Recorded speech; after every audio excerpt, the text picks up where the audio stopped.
After 12 years of sacrifice, I uncover my mother's shocking betrayal and rise to reclaim my life, my freedom, and the identity she tried to erase. I place the last crystal goblet on the table and step back to admire my handiwork. The salmon gleams under the soft light of the dining room chandelier, nestled on Grandma Alice's antique china.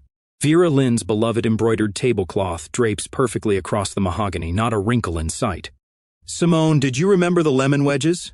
Vera Lynn calls from the living room, where she entertains her bridge partner, June Parker. The television murmurs in the background, the volume set to precisely the level my mother prefers. "Right here," I answer, arranging the slices in a fan pattern, just the way she likes them. My fingers work methodically, practiced after 12 years of these small accommodations. Cousin Lucas arrives with a bottle of white wine, kissing me quickly on the cheek before hurrying to greet our mother. The Andersons from next door follow shortly after, bearing a small gift wrapped in silver paper. Our gathering is intimate, just 5 guests to celebrate the woman who gave me life. When everyone is seated, I lift my glass for a toast. To Mom, on your special day. May this year bring you joy and— Actually, Vera Lynn interrupts, her voice clear and crisp as the wine in our glasses. "I'd like to say something." She smooths her napkin across her lap and surveys the table with the satisfied look of a queen addressing her subjects. "You've all been so kind to come today. At my age, birthdays make you reflect on what truly matters." Her gaze falls on me, and something in her eyes turns cold despite her smile. "And what would matter most to me? What would be the best gift my daughter could give me?" She pauses, her voice lilting upward like she's announcing a wonderful surprise. "Is to leave my life." The room freezes. June's fork stops midway to her mouth.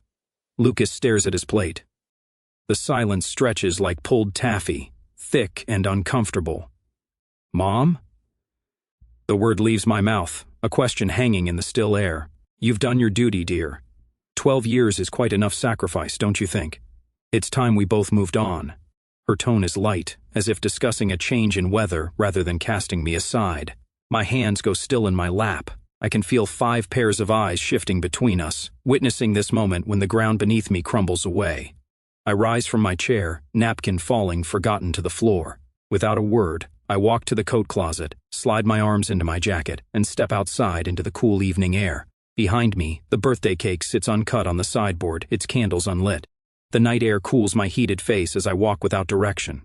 12 years ago, I was 26 and flourishing in my master's art program. Professor Harwood had called my work revelatory and hinted at gallery connections for after graduation. Then the phone call came. "Simone, I've fallen, it's my hip." My mother's voice trembled over the line. "The doctor says I'll need surgery and months of rehabilitation.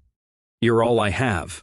2 days later, I packed 3 suitcases, just until she heals, and moved back into my childhood home.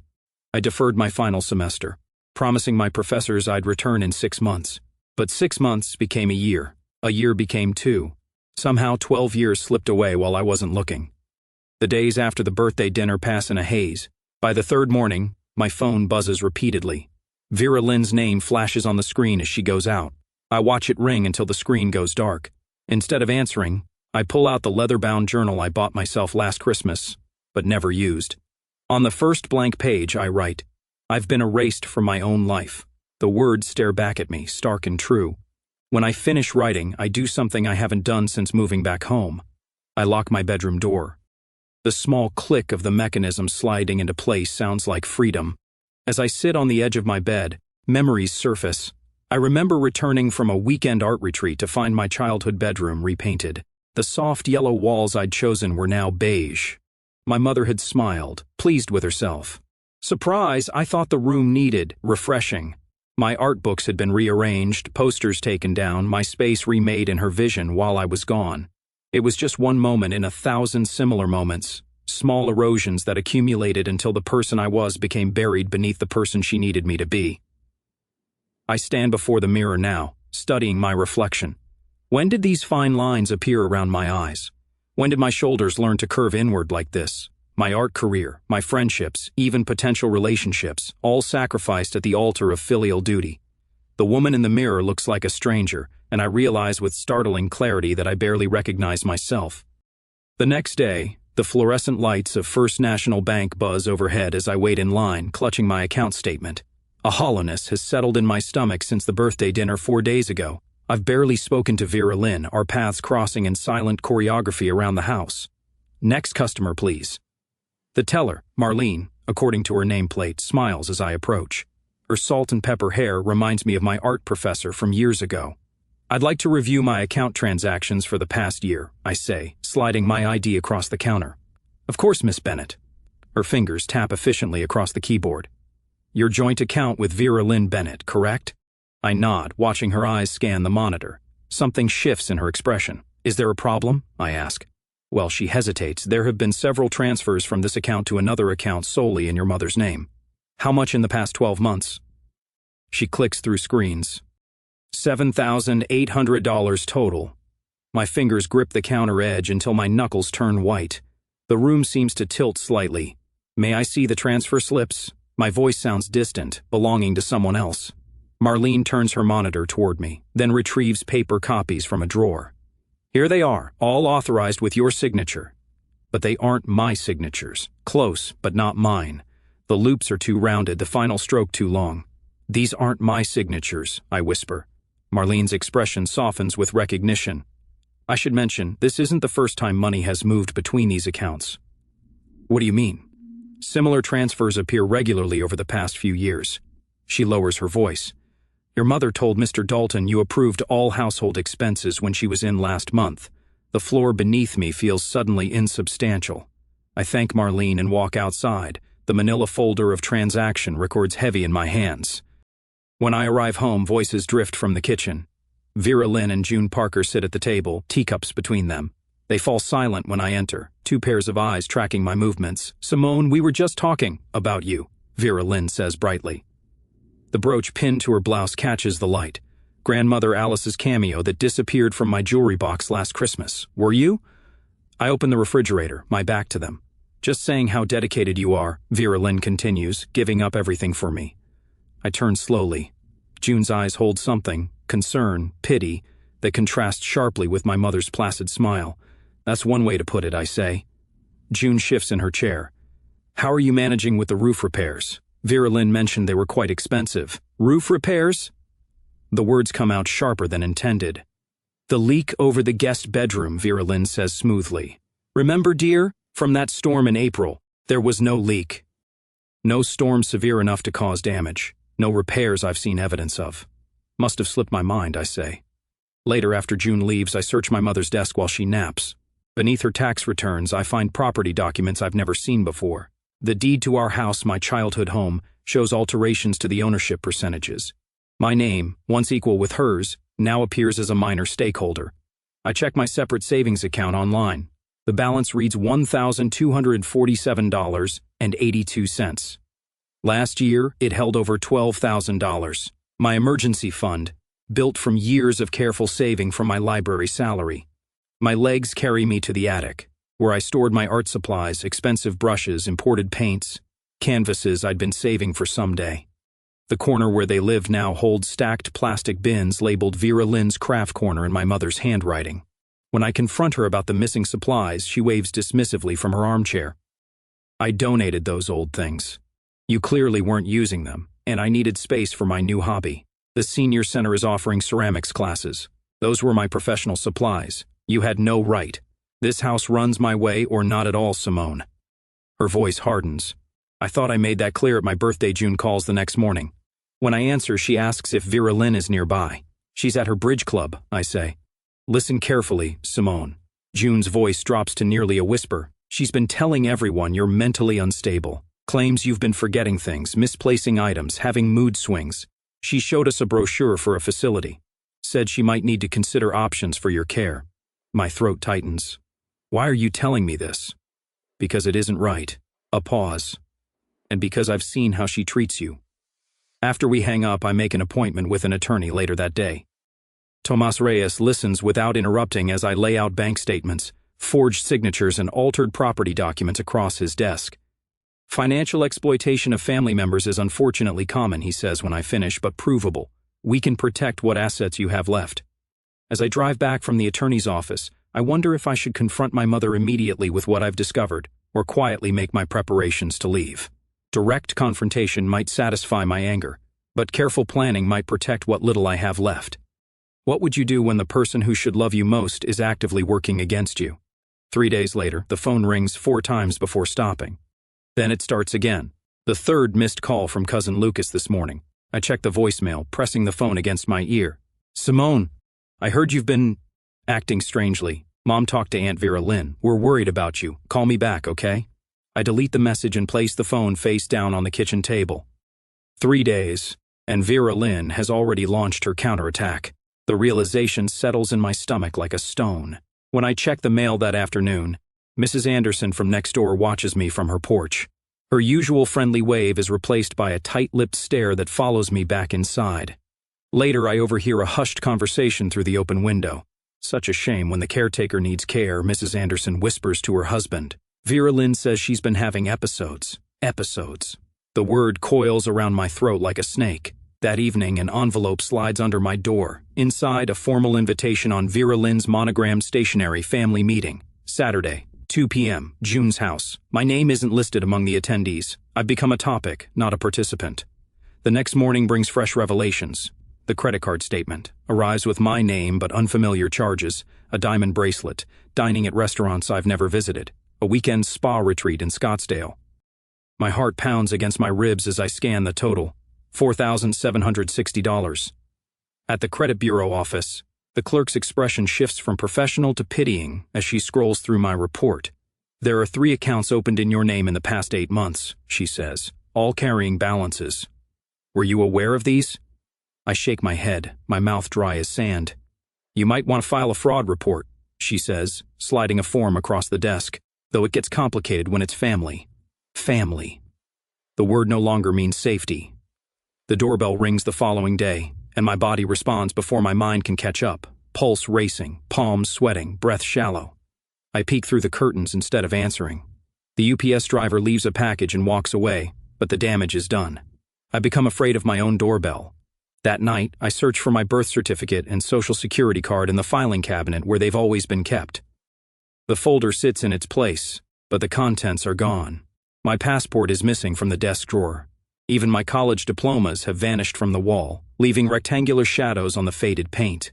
I begin carrying my driver's license in my bra rather than my purse. I take photos of my room before leaving each morning, comparing the images when I return. The hairbrush moved 2 inches to the left, the drawer containing my journals slightly ajar. My reading glasses nowhere to be found. Someone is searching my space, erasing me piece by piece. Then, unexpectedly, a lifeline appears. A small white envelope slides under my bedroom door one evening. Not Vera Lynn's formal stationery, but plain notebook paper folded into thirds. The handwriting is unfamiliar. You are not invisible, and you are not wrong.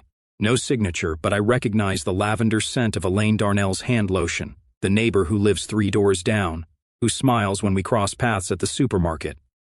I tuck the note into my journal, running my fingers over the words until they blur beneath my touch, the first validation I've felt in years. Saturday arrives with the weight of inevitability. I hear them gathering in the kitchen, Lucas's deep voice, June's characteristic laugh, the tap of Vera Lynn's cane against the tile floor. I stand in the hallway listening. She refuses to see reason, Vera Lynn says, her voice trembling with practiced vulnerability. We'll talk sense into her, Lucas assures her. I step into the doorway. The conversation halts. 3 pairs of eyes turn toward me. Simone, Lucas stands, his expression a mixture of concern and condescension. We need to discuss your behavior. My behavior? The words escape in a whisper. The erratic spending, the paranoia, the accusations? He counts off on his fingers. After everything your mother's done for you, this is how you repay her? Something shifts inside me. A tectonic plate moving after years of pressure. I straighten my spine, feeling my full height for the first time in years. No one has the right to demand my entire life in return for being my parent, I say, my voice steady. Not even her. Lucas blinks, startled by the clarity in my tone. You've always been dramatic, Vera Lynn interjects, reaching for June's hand. She gets this from her father's side. Dramatic? I laugh, the sound foreign to my own ears. Is it dramatic to want autonomy? To question why my signature appears on documents I never signed? The doorbell interrupts us. I answer without hesitation, relief washing over me at the sight of Tomas Reyes in his pressed suit, leather portfolio tucked under his arm. He nods professionally. Miss Bennett, I have those documents you requested. Behind him stands Elaine Darnell, her silver hair catching the afternoon light. I hope I'm not intruding, she says, though her firm expression suggests she doesn't care if she is. I thought you might want a witness. They step inside, and suddenly the kitchen feels balanced, 3 against 3. Tomas opens his portfolio on the table, revealing notarized bank statements and highlighted forgeries. These transfers occurred without my client's knowledge or consent, he explains, his voice measured and calm. The signatures have been professionally analyzed and confirmed as forgeries. Vera Lynn's face pales. June studies her teacup with sudden interest. That's impossible, Lucas begins, but his protest lacks conviction. It's all documented, Tomas continues, including the credit accounts opened in Miss Bennett's name without her authorization. I stand beside Tomas, aware that my voice no longer shakes when I speak. I'm freezing the joint accounts today and initiating legal separation of property. You can't do that, Vera Lynn snaps, the vulnerable act dropping away. I'm your mother. Being my mother doesn't entitle you to my identity, I reply. Elaine steps forward. I've witnessed Mrs. Bennett admit to signing her daughter's name on multiple occasions, claiming it was just easier that way. I'd be happy to provide a statement. Vera Lynn's mouth opens and closes without sound. The meeting ends with Lucas escorting my mother and June from the kitchen, his certainty visibly shaken. Tomas reviews next steps while Elaine makes tea. For the first time in 12 years, I feel the house expanding around me, making space for my presence. Hours later, after Tomas and Elaine have gone, I return from a walk to find the front door ajar. Inside, Vera Lynn stands in the living room. My suitcase is open on the floor, her hands filled with my clothing. What are you doing? I ask. She doesn't look up. Packing your things. If you want independence so badly, you can have it. I watch her methodical movements, recognizing the final desperate maneuver of someone losing control. But this time, her actions don't fill me with fear. They set me free. 2 days later, the locksmith slides the new key into my palm, solid and gleaming. All done, ma'am. 3 exterior doors and 2 interior.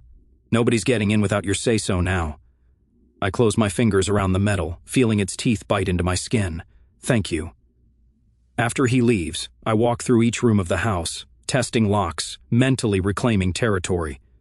The master bedroom, once Vera Lynn's exclusive domain, now bears a brass deadbolt that only my key can turn. I've moved her things to the guest room while she was at June's yesterday.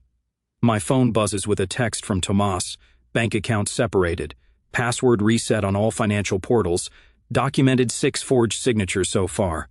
For 12 years, I've been the ghost in this house.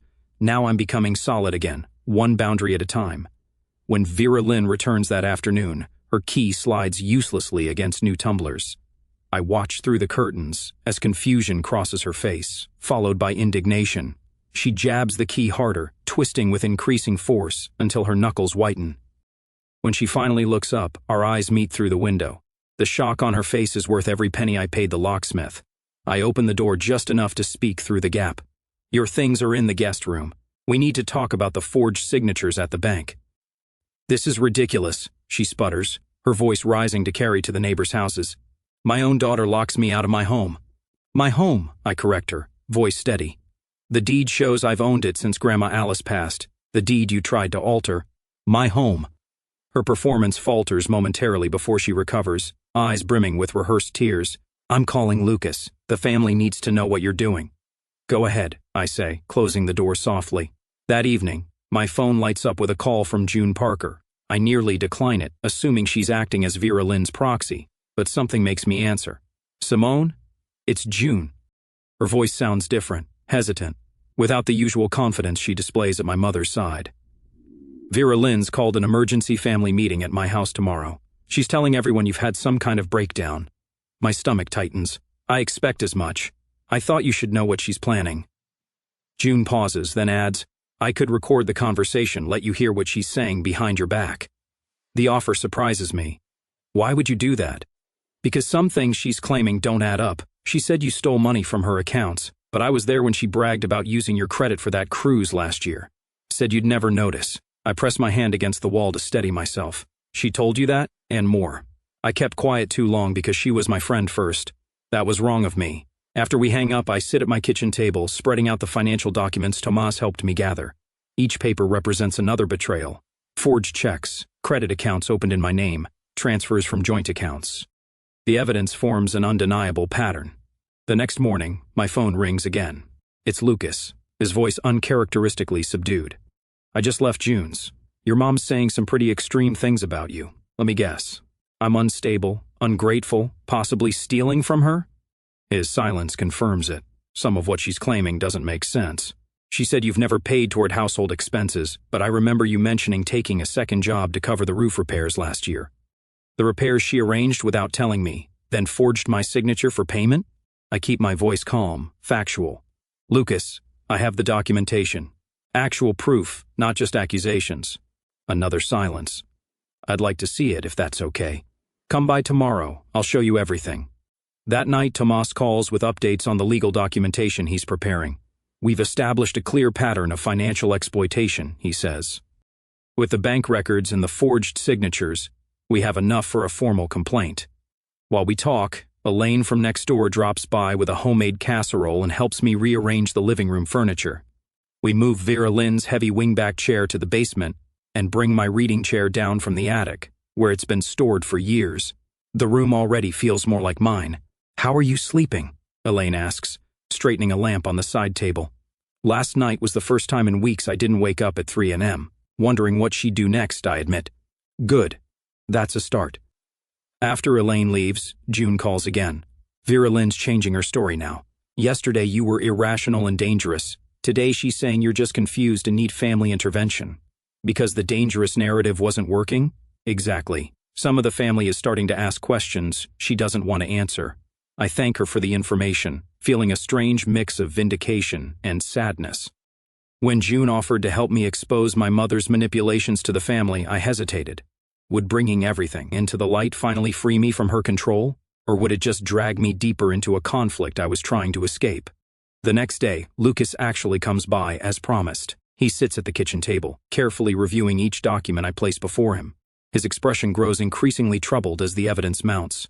Why didn't you say something sooner? He finally asks. Would you have believed me over her?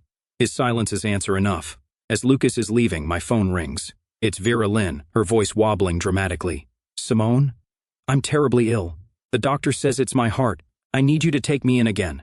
After everything we've been through, you can't turn me away now.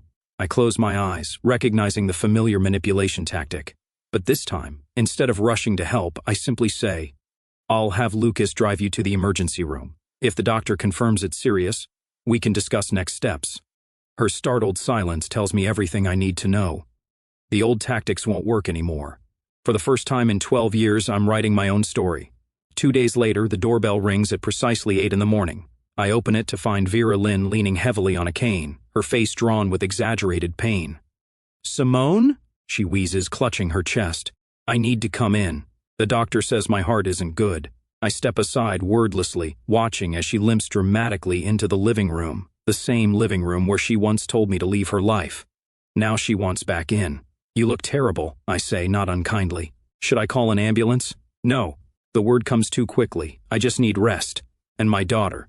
She sinks into the armchair, my armchair now, and closes her eyes. The medication makes me so tired. When I turn to get water, I catch her reflection in the hallway mirror. Her grimace vanishes, replaced by calculation as she surveys the room, taking inventory of what might still be hers. The doorbell rings again.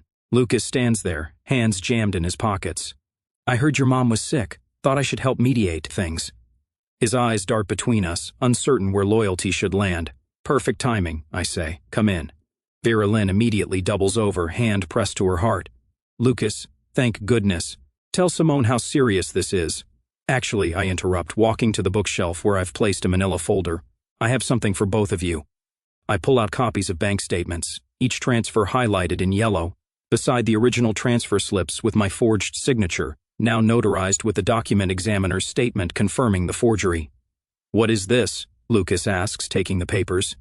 Evidence, I say simply. 12 years of financial manipulation, accounts opened in my name, money transferred without my knowledge. Vera Lynn straightens, momentarily forgetting her performance. You're exaggerating. I was just organizing our finances.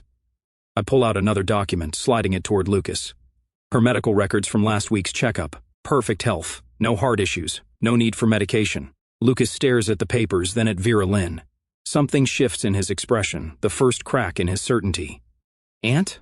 Vera Lynn's face hardens. She's twisting things after everything I've done for her. I know exactly what you've done, I say, my voice steady, and I won't go back to being small so you can feel big. Lucas looks at me, really looks at me, perhaps for the first time. These signatures aren't yours? No, I meet his gaze. And I suspect you've signed things for her too. His silence confirms my suspicion. Vera Lynn stands, suddenly forgetting her heart condition. This is ridiculous. I took care of you your whole life. One little fall, and you abandoned your own mother. You didn't fall, I say quietly. The room goes still. Excuse me? Vera Lynn whispers. I called your doctor last week. There was no fracture 12 years ago. Just a bruise. You could have managed alone after a few days of rest. Lucas turns to Vera Lynn, color draining from his face. Is that true? Her mask slips completely. The helpless mother vanishes, replaced by cold fury. She would have left me, just like everyone else. I needed her here. So you lied, Lucas says, for 12 years. I walk to the closet and pull out a suitcase I packed 2 days ago, placing it by the front door.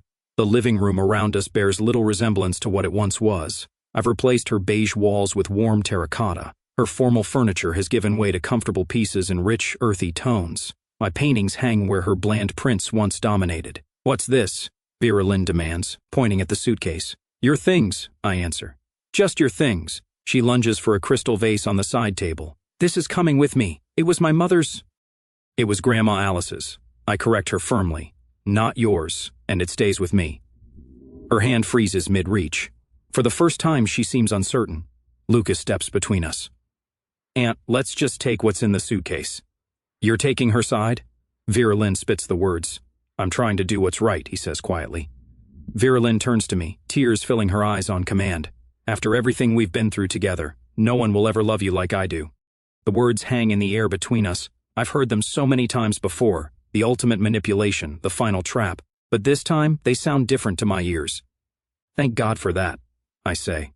Lucas guides Vera Lynn toward the door, her protests growing louder with each step. I watch them go, feeling nothing but a profound relief. The door closes behind them, and the house seems to exhale with me. 2 weeks later, Elaine brings over coffee and news. Vera Lynn moved in with your cousin Margaret in Phoenix, she says. The family's in quite an uproar. Will they ever speak to me again? I ask, surprised to find I care about the answer. Elaine shrugs. Some will, some won't. Does it matter? I consider this as I run my fingers along the spines of books I've brought out of storage. Less than I thought it would. Later that evening, I find a box I haven't opened since moving back home. Inside lies my old sketchbook from art school, filled with half-finished drawings and ideas for projects I never completed. The pages fall open to a self-portrait, abandoned mid-stroke, the outline of a woman with no face. I touch the empty space where my features should be, feeling the indentation of pencil on paper. Tomorrow, I'll buy new pencils. A year later, I have built something for myself. I position my easel near the window, the one I wasn't allowed to open for 12 years because the draft would ruin the curtains. Now sunlight streams across my canvas, illuminating the half-finished landscape. Outside, spring unfurls in bursts of color that I'm trying to capture with each brushstroke. That's coming along beautifully, Simone, says Professor Winters, leaning over my shoulder during our community art class. Your use of light is remarkable. I nod my thanks, still unaccustomed to praise. 3 months ago, I could barely hold a paintbrush without hearing Vera Lynn's voice in my head. Art is a hobby, not a life plan. Now my walls display my vibrant paintings instead of her beige prints of faceless Victorian women. This morning I bought coffee without calculating whether the expense would trigger questions. Last week I rearranged furniture without asking permission. Small freedoms that feel enormous. The timer on my phone chimes. Company arriving in an hour. 1 year after the birthday dinner that shattered my world, I'm hosting my own gathering. The salmon is already marinating. My recipe, not hers. I've draped my newly purchased tablecloth across the dining table, its pattern bold and geometric, where Vera Lynn's had been delicate and fussy. When the doorbell rings, I open it to find Tomas and Elaine carrying a bottle of wine and wildflowers. These are from my garden, Elaine says, handing me the colorful bunch. For your new beginning. June arrives next, looking tentative, until I welcome her with a genuine smile. We forged an unexpected friendship since she chose truth over loyalty to my mother. The house looks completely different, June marvels, taking in the bright throw pillows and art books stacked openly on the coffee table. It feels alive. Like its owner, Tomas adds, raising his glass. During dinner, Lucas asks the question I've been anticipating. Have you heard from Vera Lynn? The table quiets. A year ago, This question would have paralyzed me with guilt and anxiety. She's still with Cousin Margaret in Arizona, I answer evenly. We exchange birthday cards. No bitterness colors my voice, just simple facts delivered without apology or explanation. Later, as we gather around the dessert, a lemon tart that would have been deemed too tart in the old days, Tomas raises his glass. To seeing ourselves clearly at last, and to those who helped us see, I add, meeting each of their eyes in turn. The next morning I kneel in the back garden, digging small holes for the lavender and mint seedlings. The soil feels cool between my fingers as I create homes for these fragrant plants that will eventually spread their roots and thrive. Inside, the spare bedroom waits for its transformation. Paint samples in shades of gold and terracotta line one wall. A drafting table sits in the center, and brochures about teaching art therapy classes at the senior center lie open on its surface. Miss Simone?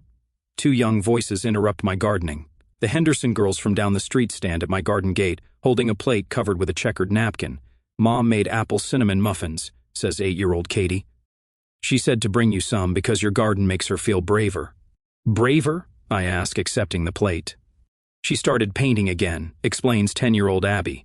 She says if you can make beautiful things after everything, maybe she can too. After they leave, I sit on my garden bench, the plate of muffins beside me. I pull out my journal, no longer hidden but displayed proudly on my nightstand, and write, maybe I wasn't meant to be seen by them but to see myself. As I plant new roots in the garden that is finally my own, I wonder if true freedom comes from cutting ties completely or from maintaining them at a safe distance. What would you choose? Clean breaks or careful boundaries?